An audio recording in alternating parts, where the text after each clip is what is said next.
इतनी गंदगी है, इतनी गंदगी है। हम नोटिस दे दिया साहब, नोटिस का रिजल्ट क्या नहीं उठाए, उनको सीज करें, लेकिन सीज नहीं करेंगे क्योंकि ये सारा रुपए का खेल है। निकाला एक बार उस पानी को डाइवर्ट करके वो दूसरे सेकंड फेज में ले गए, वो अधिकारी जाकर देखें तो एक भी वो संयंत्र उसमें वो जो उपकरण लगाया वो चालू नहीं है।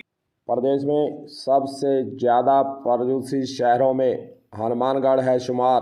प्रदेश में बढ़ते वायु प्रदूषण के बीच चिंता बढ़ाने वाली यह खबर है। यहाँ सबसे पहले दिल्ली और बड़े बड़े शहरों में प्रदूषण माना जाता था, लेकिन अब हनुमानगढ़ का नाम उसके अंदर हो गया है शामिल।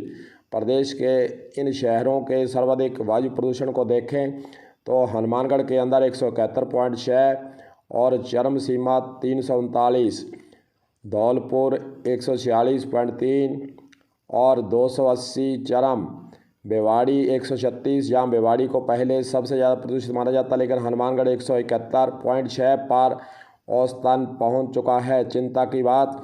और हनुमानगढ़ के लोग इस बढ़ते प्रदूषण को लेकर क्या कह रहे हैं, चलिए सुनाते हैं।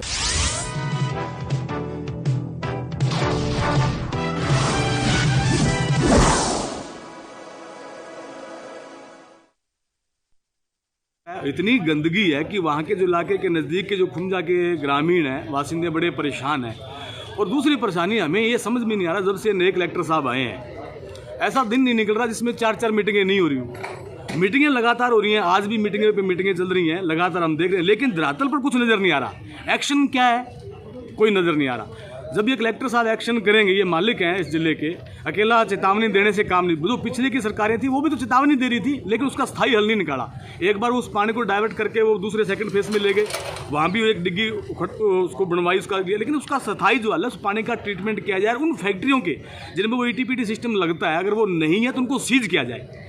ये कनेक्शन काटने की धमकी से या चेतावनी से ये काम होने वाला नहीं है। अगर वो जल्दी उसको नहीं किया तो बाकायदा हम खुंजा के नज़दीक के जो वासिंदे उनको लेकर फिर दोबारा आंदोलन की रास्ता अपनाएंगे। आंदोलन मैंने पहले ही कहा कि जो क्या आप कह रहे हैं कि 2210 लगाया, जो लगाया वो चालू नहीं करते। अगर इनका जो इंस्पेक्शन करने वाले लोग हैं वो अधिकारी जाकर देखें तो एक भी वो संयंत्र उसमें वो जो उपकरण लगाया वो चालू नहीं है। यही तो दिक्कत है। वो तो खाना पूर्ति है कागजों में। वही हम कलेक्टर साहब को कह रहे हैं कि खाना पूर्ति पिछले लंबे समय से, आज से नहीं 5 साल से चल रही है। लोगों की बड़ी परेशानी है, सब ने यहाँ आकर ज्ञापन सौंपे हैं, प्रदर्शन किए हैं, चक्का जाम किया है, लेकिन स्थायी हल नहीं निकला। स्थायी हल वही है कि उन फैक्ट्रियों को जो जिसमें वो लगे हुए हैं वो दिखाने के लिए लगा रखे हैं, चलाते नहीं हैं।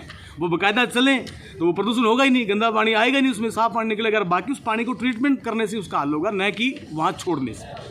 हनुमानगढ़ शहर में ऐसी बात नहीं है कि प्रदर्शन नहीं हुए, धरने नहीं लगे, ज्ञापन नहीं दिए, सब कुछ हुआ, लेकिन लंबे समय से 30 वर्षों से यहाँ की जनता प्रदूषित से परेशान है। बीमारियाँ फैल रही हैं, फैक्ट्रियों से केमिकल युक्त पानी सीधा ही छोड़ा जा रहा है और एक स्थान पर पानी इकट्ठा होता है, फिर दूसरे स्थान पर प्रशासन उसको शिफ्ट करने का काम करता है। फर्स्ट फेज और सेकंड फेज दोनों फेज के अंदर पानी भरा है और सबसे बड़ी बात कि यहाँ के नेताओं को इसकी कोई चिंता ही नहीं है। चलिए एक और नागरिक इस प्रदूषण को लेकर क्या कह रहे हैं, सुनिए।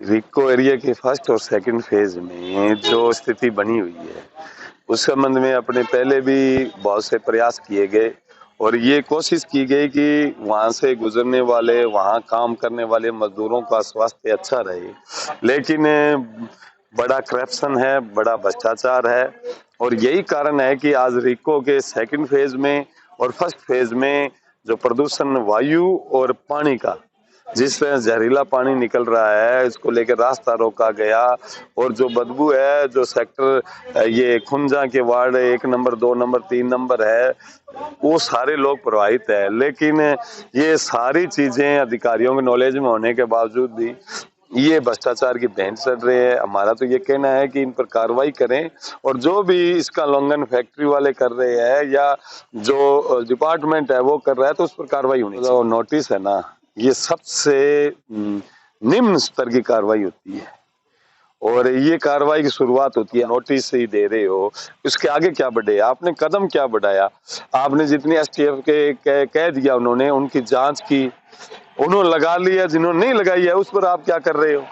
ये आना चाहिए ना लोगों को, ये अधिकारी बताए ना कि हम प्रदूषण रोकने के लिए ये कर रहे हैं। हम नोटिस दे दिया साहब, नोटिस का रिजल्ट क्या निकला है? 0।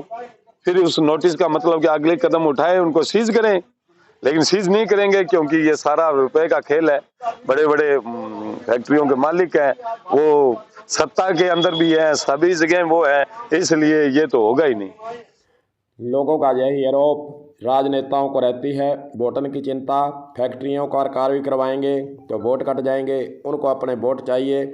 और जो कलेक्टर या प्रशासन की बात करें, अधिकारियों की बात करें, वे टाइम पास कर यहाँ से रवानगी ले लेते हैं। लेकिन इन औद्योगिक क्षेत्र के अंदर लगातार जो प्रदूषण फैलाया जा रहा है, गंदा पानी छोड़ा जा रहा है, उसका स्थायी हल निकालने के लिए कोई भी आगे नहीं आ रहा है। इसी प्रकार जनता को दुख झेलने के लिए छोड़ा हुआ है।